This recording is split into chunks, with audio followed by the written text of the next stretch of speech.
Good evening, everybody. Welcome back to the Dead Poet Society talk show, not to be confused with the Dead Poet Society. I'm your host, Robin Williams, also not to be confused with the legendary Robin Williams.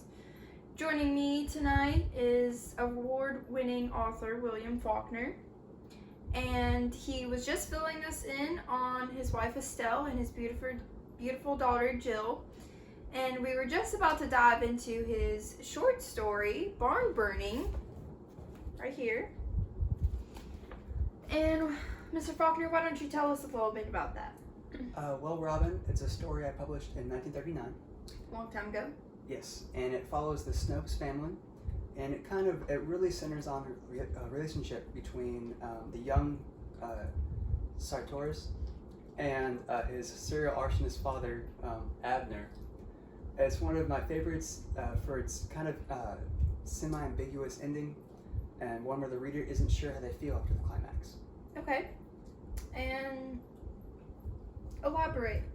Well, as you know, it ends with the elder Snopes being killed, and younger Snopes is sitting on the hill, and he's kind of contemplating, and then he heads out to figure out his new life.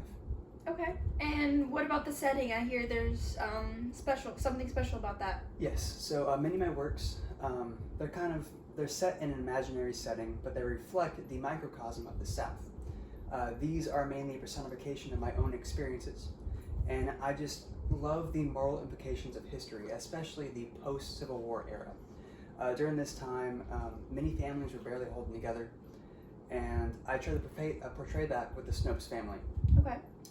Here you have a family really just following their father faithfully, and yet now the son is reaching an age of kind of self-exploration, and it's time he starts to ask questions of, is his father doing what's truly right? That's a good question. Okay. And what about the dialogue and structure? There's something special about that too? Yes. Yeah. So I don't know if you know this, but I have a very distinct kind of style in my writing. Okay. My colleagues, it's weird, but they refer to it as I experiment with a stream of consciousness type narrative style. In other words, I write how people think and talk.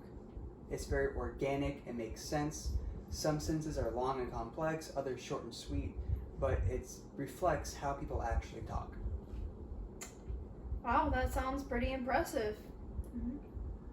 Well, thank you. Yes, I know it's not very interesting, but I love how no two authors are alike in their timbre, their tone. It's kind of like a fingerprint, which is very unique. Very unique. I like that. All right, now, Mr. Faulkner, I understand that there are multiple themes to the story and many theories as to people's perspective on the theme.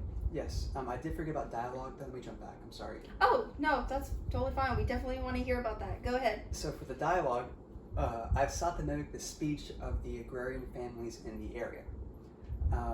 It kind of added realism to the story, and when you hear them talk, you can kind of already tell their education level, who they are. It makes it easier on me because I don't have to specifically say who they are, and as a reader, you can use context clues to figure out who they are. Okay. Makes any sense? I think so. So back to the themes. Back to the themes, yes. So the story can be taken a multitude of ways. I have my own reasoning I have my own theme, but I'm keeping that to myself.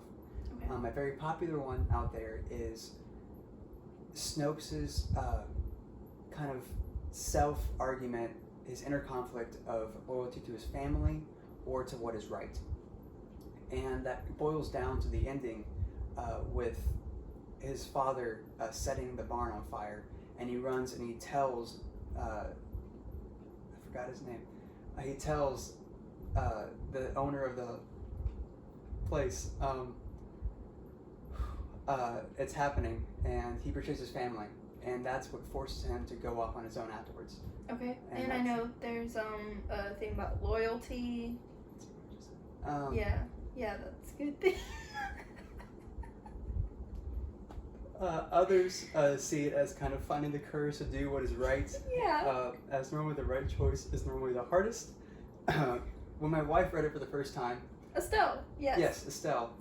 She thought it was a posh piece on the separation of class, and I messed with her, said she was wrong, but that's a very, very common theme people think it is. Okay. Well, I think you should be careful about that with your wife because, you know, women are always right. Yes. So maybe in the doghouse for a bit.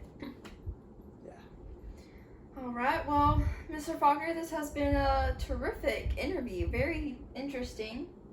Well, thank you so much for joining me. Thank you for having me. Everyone, please give me a round of applause. Thank you. All right. Well, everybody, please stay tuned because after the break, we've got the brilliant Mark Twain on talking about his story, The Celebrated Jumping Frog of Calaveras County. So that sounds really great. Oh, what's that? Yeah. Well, actually, change of plans, guys. I'm afraid he won't be joining us after all tonight. He's having a fashion emergency. Seems like he accidentally put a red sock into the washing machine with his very white suit.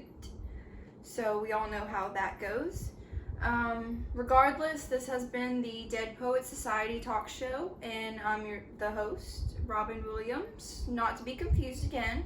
Everybody have a great night, and thank you again, Mr. Faulkner. It's been lovely. Thank you. Yay.